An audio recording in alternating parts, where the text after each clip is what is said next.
This is inspired by and courtesy of journalist filmmaker at Johnny Bravo TV. So check out his YouTube channel. 46-year-old UFC fighter Phil Baroni was arrested in Mexico.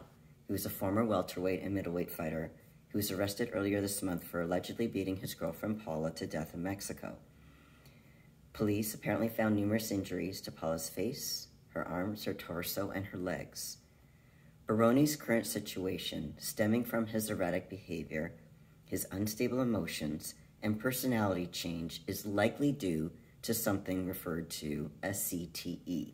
So today, I'm going to talk about CTE, what it is, how it affects behavior, outline the symptoms, who's at greatest risk for developing CTE, how can you tell if someone has CTE, and can you recover from it, and does alcohol actually affect it?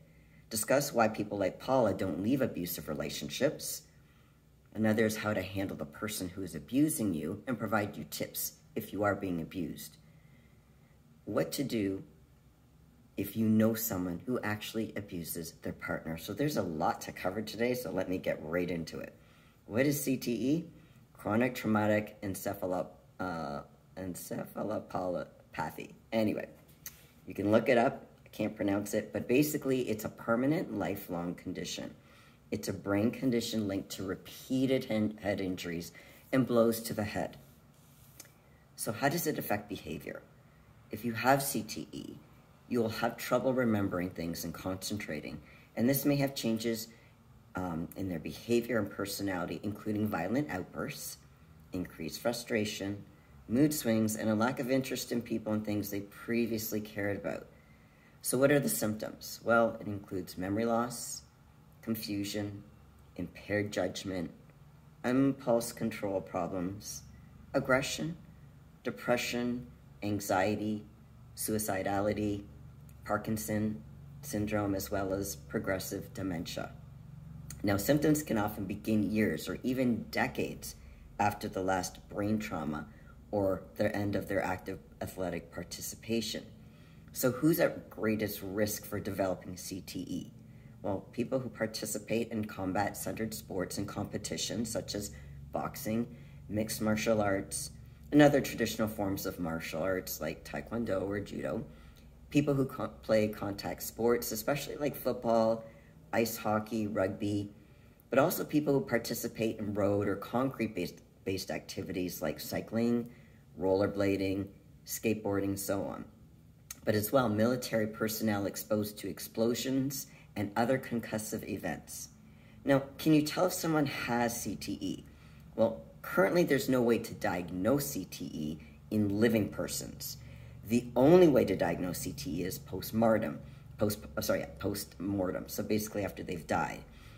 And that diagnosis itself is still debated, as some symptoms are very correlated with other conditions such as Alzheimer's and Parkinson's.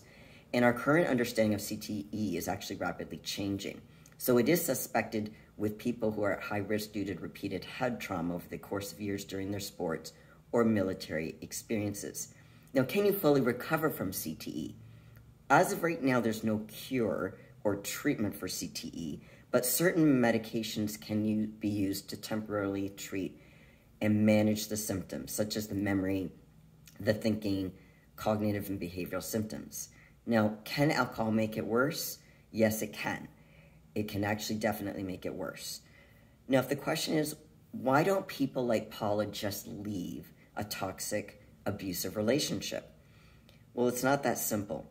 Ending a significant relationship is never easy.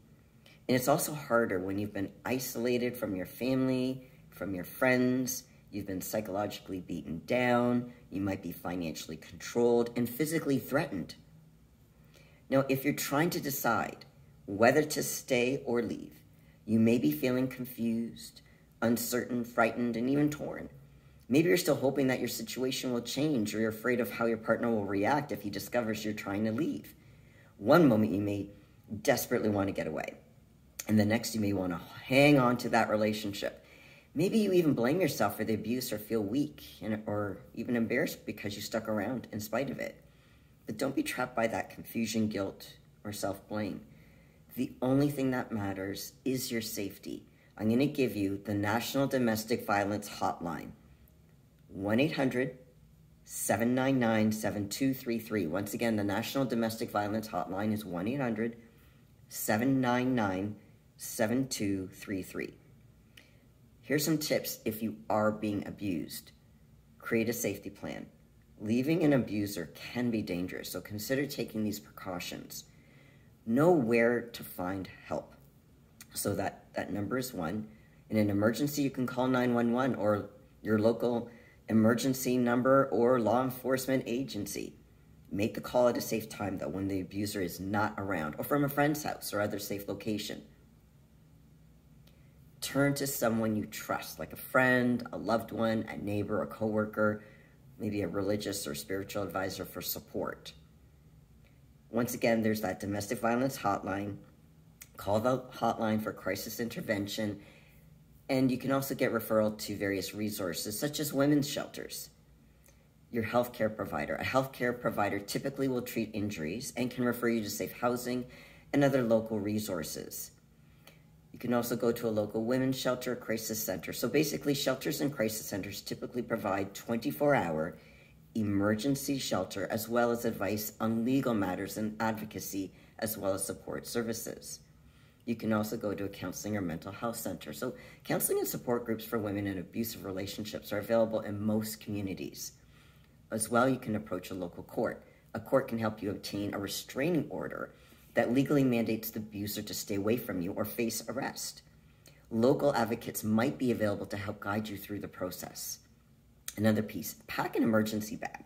This will include items you'll need when you leave, such as extra clothes, keys. Leave that bag in a safe place. Know exactly where you'll go and how you will get there when you need to leave. Be ready to leave at a moment's notice. Keep the car fueled up and facing the driveway exit with the driver's door unlocked, ideally. Hide a spare car key where you can get to it quickly. Practice escaping quickly and safely. Rehearse your escape plan so you know exactly what to do if under attack from your abuser. Also, know your abuser's red flags. Stay alert for the signs and cues that your abuser is getting upset and may explode in anger or violence. Come up with several believable reasons you can use to leave the house, both during the day and the night, if you sense trouble brewing. Identify safe areas of your home. So know where to go if your abuser attacks or an argument starts, but avoid small enclosed spaces without exits like closets or bathrooms or rooms with weapons like the kitchen. If possible, head for a room with a phone and an outside door or window. Another tip is come up with a code word. So create a word, a phrase, or a signal you can use to let your children, your friends, your neighbors, or coworkers know that you're in danger and they should call the police. Now, can abusers change for the better? Yes, but it requires hard work and a willingness to make changes. This often requires some form of individual therapy and eventually couples therapy. Now, this is also assuming that they realize that what they're doing is wrong. Sometimes they feel that you force them to do it, and again, there's that they need to take some type of accountability for the behavior. Now, what do you do if you know someone who abuses their partner? Now, this needs to be done very carefully. Abusive behavior won't go away on its own. You need to choose the right time and place to talk. Approach the abuser when they are calm and offer help. Be direct and clear about what you have seen and what worries you. Remind them that you care about them. Don't fight with the abuser or try to force them to do anything. This can actually make things more dangerous for the victims.